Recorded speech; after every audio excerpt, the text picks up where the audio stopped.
What would you do if you heard the words, "You've got cancer," and then stage 2, triple negative, aggressive cancer? This is what psychologist, coach, and writer Dr. Paulette Kouffman Sherman heard right before her 41st birthday. I was commuting, I was writing books, I was working, coaching, all these things. So my plate was really full. And when they told me I had cancer, I was okay with the lumpectomy. But when they told me, like, oh, and you're going to have 8 chemotherapies and 33 radiations, and you have to come every day to the hospital for 2 hours, it's like 5 hours out of my day, and fit in everything I was already doing, I thought. As a busy professional with 2 children under 5, Paulette had to make a number of adjustments. It's funny, I'm sitting on the couch where my clients often sit, and so I've been helping people my whole life, even probably before I became a psychologist and coach. But I think the first thing I learned was how to be the patient and what that was like, to see how I would go to seek help with different healers and different things, and sometimes it would be very disappointing, or it wouldn't work out, or doctors would say one thing and say, oh, stress has no impact on your cells at all, or emotions don't matter. And then you would go to read a metaphysical book or go to a different type of healer, and they would say, of course, stress affects your immune system, it's the same thing with diet and a lot of things. So the first thing was to see what it was like on the other end, and to try to navigate that whole world of trying to get help, and then figure out for myself what made sense, and put together my own plan, my own healing team that would kind of row together. I asked her what she learned from the process. Not only coping skills, but surrendering, because I'm a big planner, and I had my whole, year or so planned out, and I'm very into, being creator, and all of a sudden I'd say, okay, well, now I'm going on this plan, and how do I make this work for me?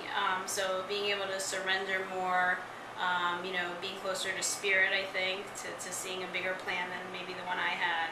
And then learning how to sort of, make the most of the situations I had, how to do meditation while I'm on the train, or read spiritual things while I'm in the hospital, or, so during radiation I would ask them to turn the TV and radio off that they have in the room, and I would sort of do a prayer and imagine anything, any fear or anything that's blocking me from my growth being eradicated with the radiation, and only love staying.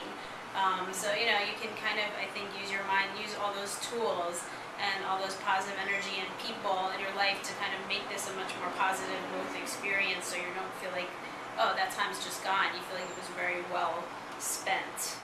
It sort of forced me to look more at balance, because I'm very in my mind a lot of the time, and it made me get closer to spirit. It made me focus a little bit more on my body, which I still have work to do, but in terms of how I eat and exercise, it made me slow down.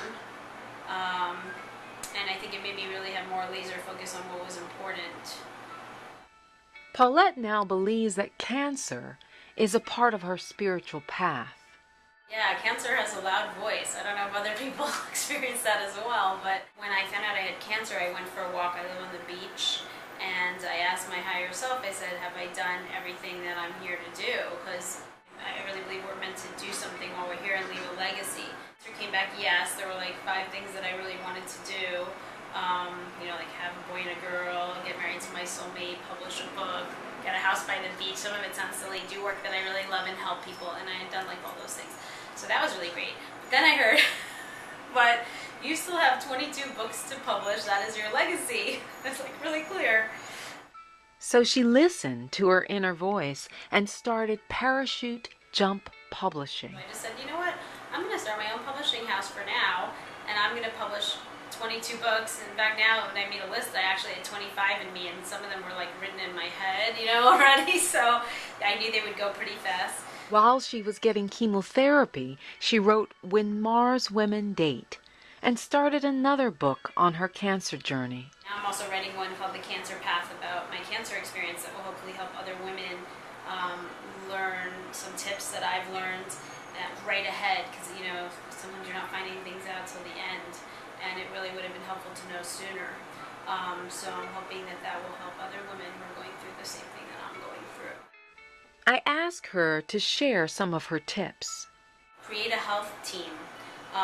Sometimes people will say, well, I have good doctors, and that's good, but you only see them once a week or whatever it is. Maybe you want to see if there's free massage or acupuncture, or there's a free support group, or somebody to talk to. Or any questions that I had for the doctors, I would bring a notebook and write down so I could keep track of what was going on and kind of make sense of it.